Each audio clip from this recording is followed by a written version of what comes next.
Hi everyone, welcome to शिक्षक prep. तो friends, आज की वीडियो में हम सीटेट एग्ज़ाम के लिए एक मोस्ट इम्पॉर्टेंट टॉपिक करने वाले हैं।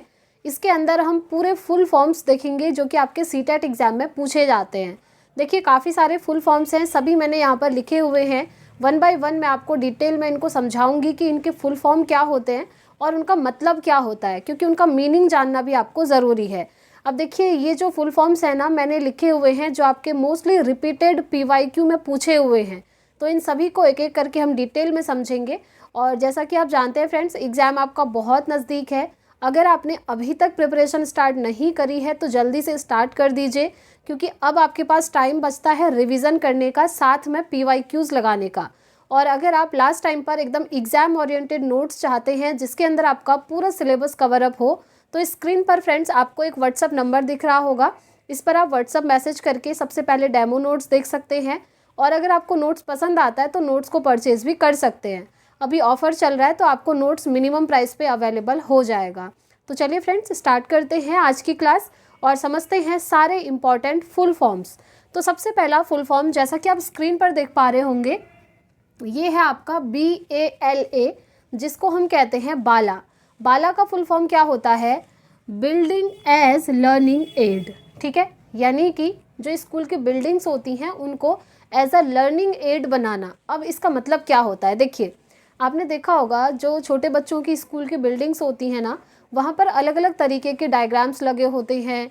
आपको मैप दिख सकता है, कहीं पर ट्री के पार्ट बनाए होंगे, कहीं पर महापुरुषों के बारे में लिखा होगा। आजकल ये सारी चीज़ें ना स्कूल की बिल्डिंग में प्रिंट करवा दी जाती हैं, ताकि बच्चा डेली स्कूल आएगा और उन बिल्डिंग्स को देख करके चीज़ों को ऐसे खुद से ही सीख लेगा, कहने की ज़रूरत नहीं पड़ेगी बच्चे को। ठीक है, तो इस तरीके से स्कूल की जो बिल्डिंग्स होती हैं उनको लर्निंग एड बनाना आपका बाला कहलाता है। सेकंड फुल फॉर्म की अगर हम बात करें तो सेकंड है फ्रेंड्स आपका ADHD। ADHD का फुल फॉर्म क्या होता है? तो स्क्रीन पर आप देख सकते हैं, ADHD का फुल फॉर्म होता है attention deficit hyper activity disorder, जो कि यहाँ पर आपको लिखा हुआ दिखेगा, attention deficit hyper activity disorder. ये वाला जो है ना फ्रेंड्स, ADHD, ये कई बार आपसे पूछा हुआ है, तो इसको आप स्टार मार्क भी कर सकते हैं। रिपीटेडली आपका आता है, तो इसे आप ध्यान रखिएगा। तो ADHD अब फुल फॉर्म तो आप समझ गए, अब इसका मतलब क्या होता है?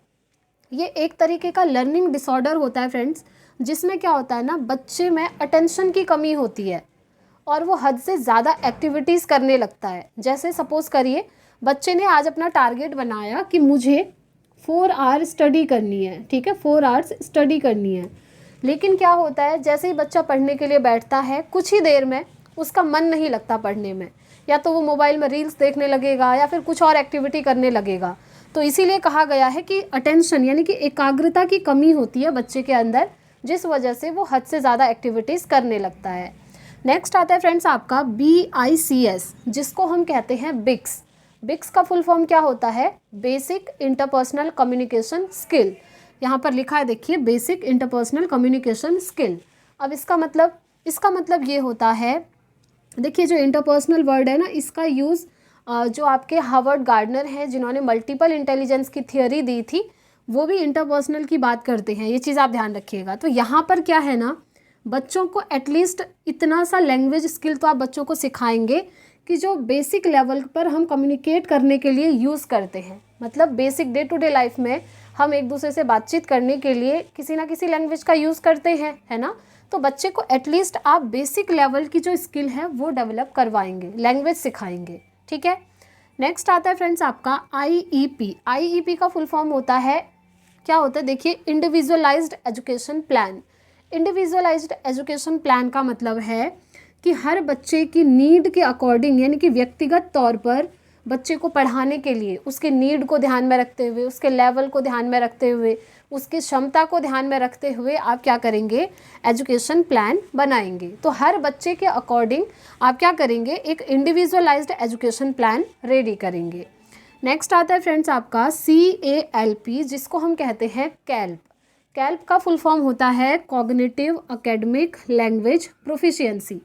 इसका मतलब ये होता है कि बच्चे को एटलीस्ट अगर बच्चा एकेडमिक लेवल पर है तो उसका जो कॉग्निटिव का मतलब होता है संज्ञान, यानी कि आपका दिमाग। तो बच्चे को एटलीस्ट बच्चे के दिमाग में एकेडमिक लेवल पर आप एटलीस्ट इतनी भाषा सिखाइए ताकि वो बातचीत कर पाए, ठीक है। नेक्स्ट आता है PARAKH, जिसको हम कहते हैं फ्रेंड्स परख, और इसको आपने याद रखना ही है, स्टार मार्क बना लीजिए, मोस्ट इम्पॉर्टेंट है ये फुल फॉर्म, कई बार आपका एग्जाम में पूछा हुआ है। ये जो परख है ना फ्रेंड्स, बेसिकली ये एक संस्था है, एक बॉडी है जो NEP 2020 के अंदर आती है, ठीक है। किसके अंदर, याद रखिएगा, NEP 2020, ठीक है। जो हमारा NEP 2020 आया था, इसके अंदर बात करी गई थी इस परख संस्था की, इस परख बॉडी की। तो परख का फुल फॉर्म क्या होता है, performance assessment review and analysis of knowledge for holistic development. इसका मतलब ये हुआ कि बच्चे के होलिस्टिक डेवलपमेंट के लिए, देखिए होलिस्टिक डेवलपमेंट का मतलब होता है बच्चे का 360 डिग्री डेवलपमेंट करना, यानी कि चारों दिशाओं में बच्चे का सर्वांगीण विकास करना। ये बात करी गई है इस NEP के अंदर, और इसी से कनेक्टेड ये आपका परख है, ठीक है।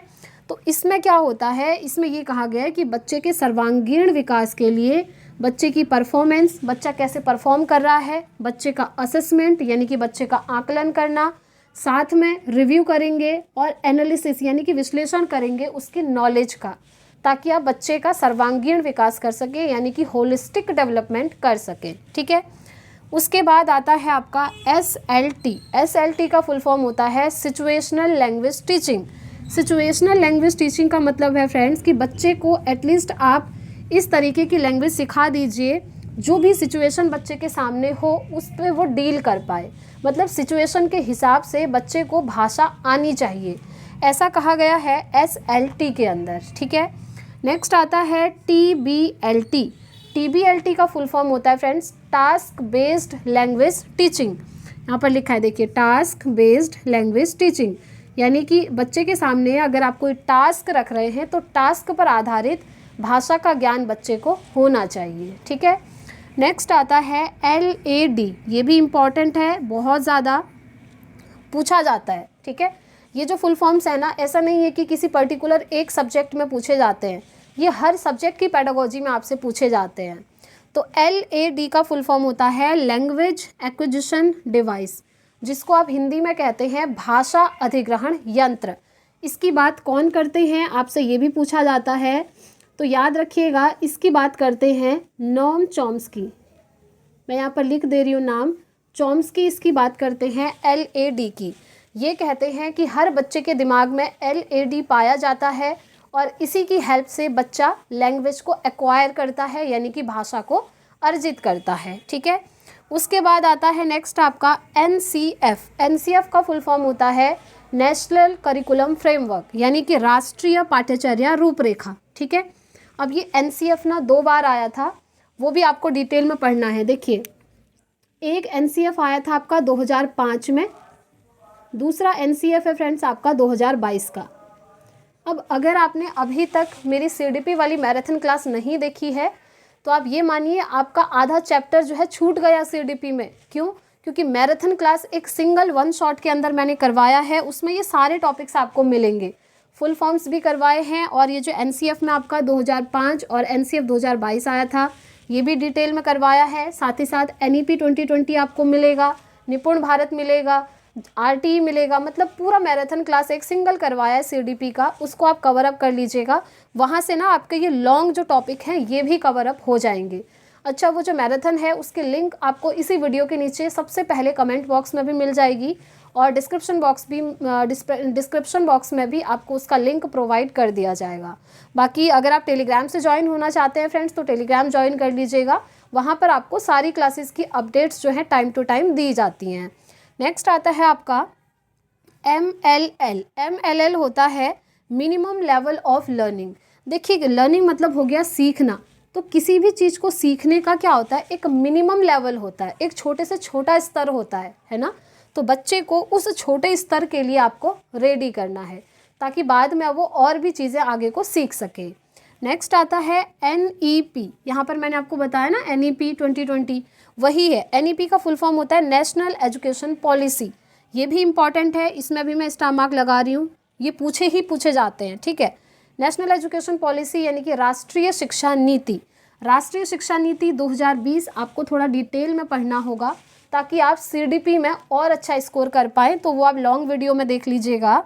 तो NEP 2020 के अंदर बात करी गई थी, एजुकेशन सिस्टम आपका चेंज हो गया था। इसके अंदर पहले 10+2 था, है ना, उसके बाद क्या आया 5+3+3+4। इस एजुकेशन सिस्टम की NEP 2020 में बात करी गई। इसको आप नोट कर सकते हैं, 5+3+3+4 ये एजुकेशन सिस्टम आ गया था NEP 2020 के अंदर।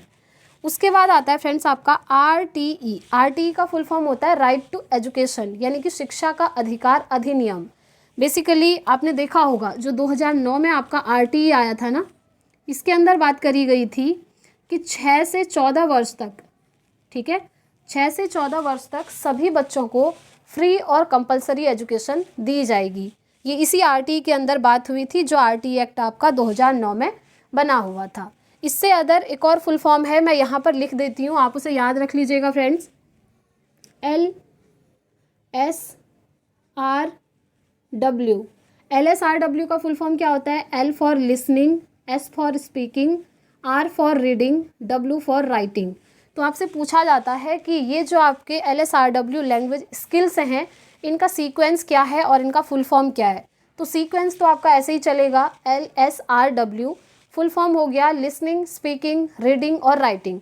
यानी कि सबसे पहले बच्चा सुनना शुरू करता है, उसके बाद स्पीकिंग बोलना शुरू करता है, फिर पढ़ना शुरू करेगा और बाद में वो लिखना शुरू करता है, ठीक है। तो ये फुल फॉर्म भी आप ऐड ऑन कर लीजिएगा। तो फ्रेंड्स, जितने भी आपके फुल फॉर्म CTET एग्जाम में पूछे जाते हैं मैंने आपको सारे समझा दिए हैं। आई होप आज की वीडियो आपको अच्छी लगी होगी और इन्फॉर्मेटिव रही होगी। अगर आपने अभी तक चैनल सब्सक्राइब नहीं किया है फ्रेंड्स और आप CTET की प्रिपरेशन करना चाहते हैं तो आप चैनल को सब्सक्राइब कर सकते हैं, क्योंकि यहाँ पर आपको रेगुलर क्लासेस दी जाती हैं एकदम फ्री ऑफ कॉस्ट, और बेस्ट से बेस्ट आपको स्टडी मटेरियल और नोट्स भी प्रोवाइड करा जाता है। तो वीडियो पसंद आई हो तो वीडियो को एक लाइक और कमेंट बॉक्स में अपने रिव्यू ज़रूर शेयर करिएगा। बाकी आपकी कोई क्वेरी है, आप कुछ पूछना चाहते हैं तो वो भी आप कमेंट बॉक्स में पूछ सकते हैं। तो चलिए फ्रेंड्स, इस वीडियो में इतना ही रखते हैं, मिलेंगे अपनी नेक्स्ट वीडियो में।